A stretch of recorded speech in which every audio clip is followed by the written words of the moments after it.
motor faders and LED button feedback in Grandma3 onPC? No problem with this new plugin. It uses OpenStageControl to map the MIDI to Grandma, but more on that in the setup video.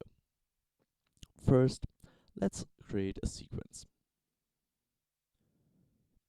and store it in an executor. The input is all working,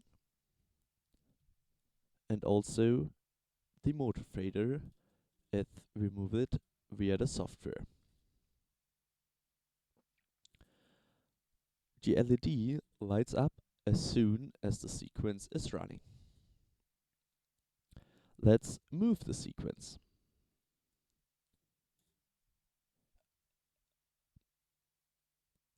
As you can see, it also updates automatically. Now copy it, and both faders are moving.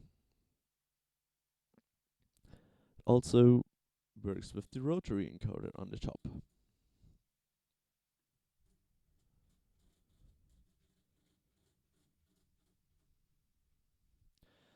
Let's go to a different page, and the faders are moving. And if we go back, we have that page. So all is just working fine.